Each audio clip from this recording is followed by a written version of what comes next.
Colonel, this is Grant. Colonel, come in. And a bathroom there, you see. And then there's a small kitchen about 8 foot square that we Think I had have the wrong where we number. did our family cooking.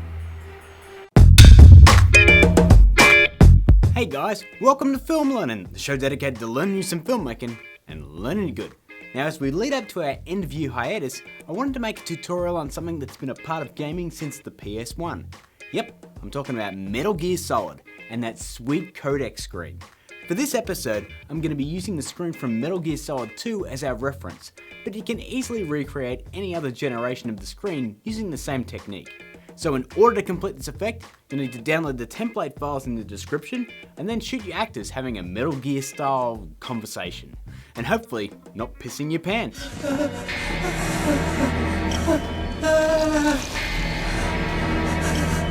Oh, Otacon, not your finest moment.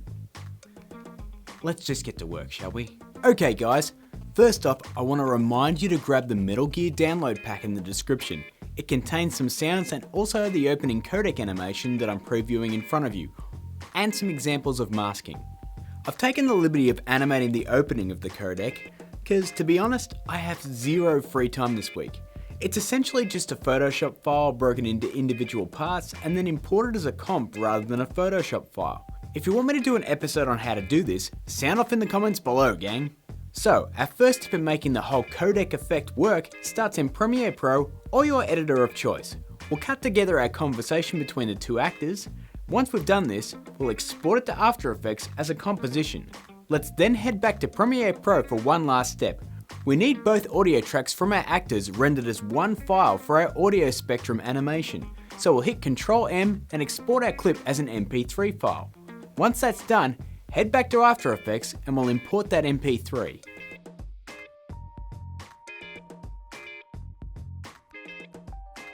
To animate the audio spectrum, let's open our footage comp, let's then extend the time an extra 2 seconds, and then move our footage back to the end of the comp. This will make sense later. We'll then head back to the project window and duplicate our footage comp. That way we now have a comp with a matching time length. We'll then drop our new audio file straight in. From there, we'll delete our actor layers and then bring in our two codec bar files, light and dark, making sure that dark one is on top.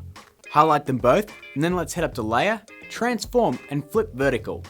If you have to reposition them in the frame, that's fine. Just make sure they keep sort of close to the top. From there, let's select our audio file, right click, head up to Keyframe Assistant and click Convert Audio to Keyframes. You'll now have a null with a slider control based on the waveform of your audio. Next, let's select that null, hit E, and we're going to delete both the right and left channel keyframes, leaving only the both channels keyframes remaining, as we only need one set for our animation. From there, we'll select our dark codec layer, head over to presets and type linear wipe. Drag and drop that on, guys. Now here's the really cool part. Let's just hold down the Alt key, click on Transition Completion, grab the pick whip and parent it to our slider controls. Our last step is to double click on the expression and then all we have to do is type times 17. Click anywhere off the expression and bam! We now have our audio spectrum animating to our MP3 file. Almost forgot to zero out the wipe angle. Make sure you do that. If we hit 0 on the keyboard, we can ram preview with sound. Colonel, this is Grant. Colonel, come in. Oh. Nice. Well, apart from the fact that it's upside down, but we'll fix that in a jiffy. Okay, we have our audio spectrum animating. Now let's put the rest all together. Now that our spectrum is animated, we'll drop that into our codec comp. From there, head up to Layer, Transform and Flip it vertical. We'll then move it into position so that it marries up with our little dot thingies here. That's good. Now the reason we added the extra time to the comp is so that we have 2 seconds of nothing before the talking begins, which gives us a little time to bring in our footage. So before we bring in our footage layers, let's animate the opacity on our spectrum, scrub to the 107 point on our timeline, hit T to bring up opacity, hit the stopwatch and crank it down to 0. We'll then skip ahead 6 frames and crank it back up to 100%. Let's check out a preview. Not bad. Okay, here's our next step, adding our footage. We'll start by opening up our footage comp and then from the project window, dropping in a still called example. We'll then bring the opacity down so you can see our footage underneath. Next, scale your footage and position both clips so they fit nicely within the example boxes. Once you're happy, we'll head up, grab the rectangle tool, and draw a mask around them one at a time to give them the same dimensions as our example boxes. Once you're done, delete that masking example. We'll then head over to presets and type Bad TV. Let's grab the Bad TV Old preset and drop it on our footage. Let's do a little bit of tweaking. First, delete the wave warp, head down to noise and bump that up to 50%. By all means, have a play if that's too noisy for you. From there, let's head up to Effect, Color Correction, add a brightness and contrast, stay up there and also add a tint. Bump the contrast to around -35, we'll then change the tint color to a greeny yellow.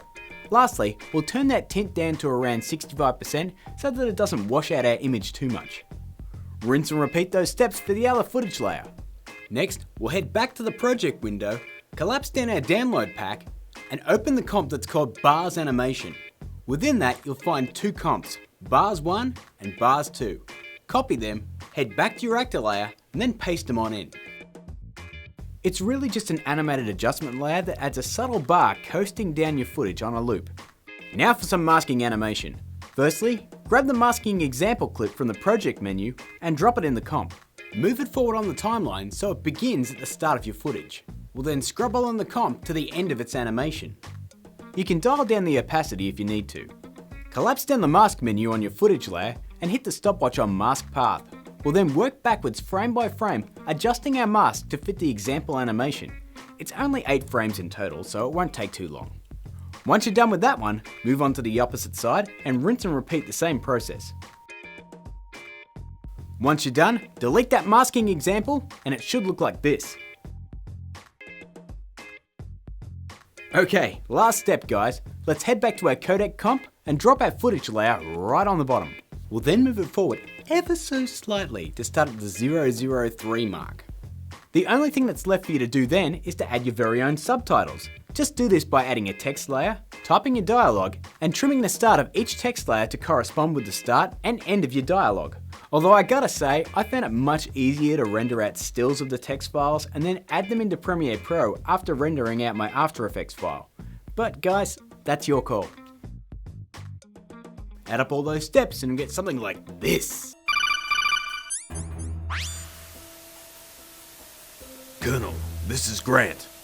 Colonel, come in. And a bathroom there, you see. And then there's a small kitchen about 8 foot square that we had where we did our family cooking. So that's recreating the Metal Gear Solid Codec Screen. There's really not a lot to it once you get over animating the audio spectrum, and even that's not very complicated. But that's my time for this week, gang. If you're new or just lazy, sneak up on that subscribe button, like and share the video, hit me up on Twitter or our Facebook page for more Film Learnin goodness, and as always, keep learning!